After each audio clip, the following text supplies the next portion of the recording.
بسم اللہ الرحمن الرحیم، السلام علیکم ورحمۃ اللہ وبرکاتہ۔ کل ایک انتہائی افسوسناک اور دل خراش واقعہ کل جمعہ کی نماز کے بعد جامعہ دارالعلوم اخورا خٹک میں پیش آیا، جو ایک قدیم ادارہ ہے اور ہزاروں لاکھوں طلباء وہاں سے فارغ التحصیل ہو چکے ہیں اور پوری دنیا میں وہاں کے طلباء پھیل چکے ہیں، اور ایک دینی ادارہ ہے جہاں پر علماء تیار ہوتے ہیں اور دین کی خدمت میں مصروف عمل ہے، جس کے سربراہ مولانا سمیع الحق شہید رحمۃ اللہ علیہ تھے، جنہیں گزشتہ سالوں میں انہیں بے دردی سے شہید کیا گیا، اور اب ان کے صاحبزادے مولانا حامد الحق صاحب پر مسجد کے اندر جمعہ کی نماز کے بعد ان پر حملہ کیا گیا اور مسجد کے اندر ایک دھماکہ کر کے، جس کو خودکش دھماکہ کہا جا رہا ہے، اور اس کے نتیجے میں مولانا حامد الحق صاحب شہید ہو گئے اور ایک بہت بڑے عالم دین اور ایک بہت بڑے مذہبی اسکالر سے دنیا عالم اسلام محروم ہو گیا۔ تو یہ انتہائی دل خراش افسوسناک واقعہ ہے۔ جب اس کے بارے میں علم ہوا تو بہت ہی بڑا صدمہ پہنچا اور دکھ پہنچا، اور پاکستان کے حالات جو ہے یہ بیرونی ایجنسیاں خراب کرنے کی کوشش کر رہی ہیں۔ اس سے پہلے لال مسجد کا معاملہ چل رہا ہے، ام احسان کی یہ شادی ہے اور اس پر احتجاج اور لال مسجد کا گھیراؤ اور یہ ساری چیزیں چل رہی ہیں، اور اس کے بعد ہی یہ واقعہ پیش آ گیا۔ تو یہ دو بڑے واقعات جو کہ بعد دیگرے پیش آئے ہیں، اور ملک کے حالات کو خانہ جنگی کی طرف لے جایا جا رہا ہے، اور رمضان المبارک سے پہلے یہ ایک سوچی سمجھی سازش کے تحت یہ چیزیں کرائی جاتی ہیں تاکہ ملک میں بدامنی ہو، ملک میں انتشار پیدا ہو۔ تو یہ انتہائی افسوسناک واقعہ ہے، اور یہ پاکستان کے اندر جس کا جو جی چاہے جس کو مار کے چلا جائے، جس پر حملہ کرتے، کوئی پوچھنے والا نہیں ہے، کوئی ان کو گرفتار کرنے والا نہیں ہے، کوئی پوچھنے والا نہیں ہے۔ کیمرے لگے ہیں، سیکورٹیاں ہیں، چیک پوسٹیں ہیں، سب کچھ ہے۔ دشمن آتا ہے اور کارروائی کر کے فرار بھی ہو جاتا ہے، کسی کو کوئی خبر ہی نہیں ہوتی، اور پھر وہ لوگ گرفتار بھی نہیں ہوتے۔ تو یہ انتہائی افسوسناک اور دکھ بھری بات ہے۔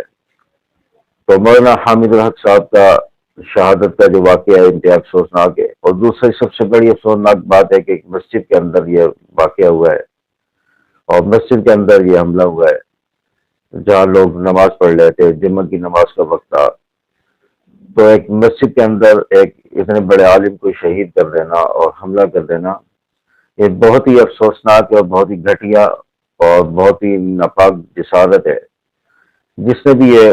کیا ہے، ہماری دعا ہے کہ اللہ تعالیٰ اس کو، اس کی نسلوں کو تباہ و برباد فرمائے، اس کو کیفر کردار تک پہنچائے،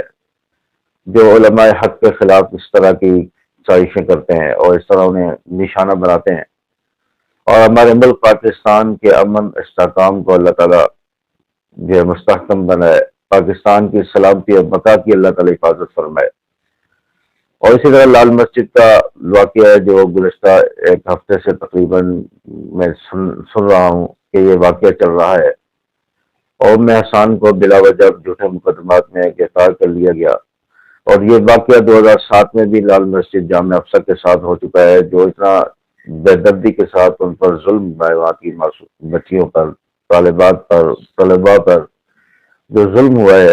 اور بربریت ہوئی ہے، اس کا جو مہرہ تھا، صدر مشرف جو ڈکٹیٹر تھا، وہ بھی اپنے انجام کو پہنچ گیا، اور ایک عبرتناک موت اس کو آئی ہے۔ تو اس سے سبق حاصل نہیں کیا جاتا، اس کو دیکھ کر آنکھیں نہیں کھلتی، پھر دوبارہ وہ ظلم دہرانے کی کوشش کی جا رہی ہے، دوبارہ وہ چیزیں ہو رہی ہیں جس کی وجہ سے پہلے ملک جو ہے غیر مستحکم ہوا، خانہ جنگی کی طرف گیا، فوج کا مورال گرا مشرف کے اس عمل کی وجہ سے۔ تو اب پاک فوج کی اہمیت اور ہمدردی اور محبت قوم کے دلوں میں آئی ہے، تو دوبارہ اس طرف لے کے جایا جا رہا ہے کہ تاکہ دوبارہ لوگوں کے دلوں میں نفرت پیدا ہو۔